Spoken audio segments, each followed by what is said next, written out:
when do you think is realistic for Albania to join the European Union? We made a lot of progress, but there is still a lot to do, and I very much hope that within the next 10 years, this ambition will be accomplished and Albania will be a full member of the European Union. What does Albania bring to the European Union? Because there's a lot of talk here in Brussels, and you might have heard the expression, so-called enlargement fatigue. While talking about fatigue, Europe has already taken in another new member, Croatia.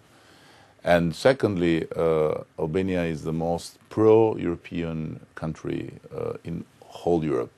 The rate of approval of European Union in Albania is much higher than in every member country. And so in our small scale and in our very modest side, we will bring to Europe positive energy and enthusiasm.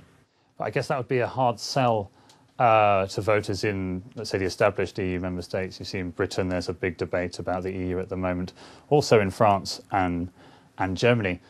Those concerns stemming from the image that your country has with regards to corruption. It's not undeserved in a certain extent, but it's very, very caricatural in another sense. What this debate is about the frustrations of people in the member states. Is not, and these frustrations will not be relieved keeping out Albanians or Serbs or Macedonians or Montenegrins from the European family, because in fact have nothing to do with it. So who is against enlargement is against enlargement for much more local political purposes than for any genuine preoccupation of where Europe is going.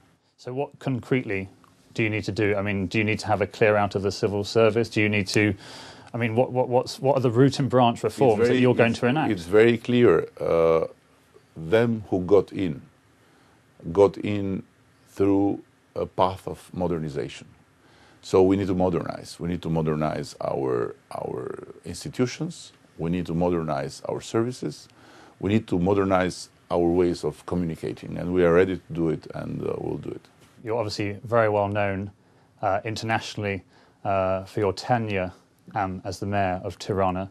I mean, given that corruption is so endemic in Albania, were your principles ever at risk of being compromised? I think corruption is the result of broken systems, not of people DNA. Because at the end of the day, if there is an agency where there is corruption, it's not about Albanians or Brits.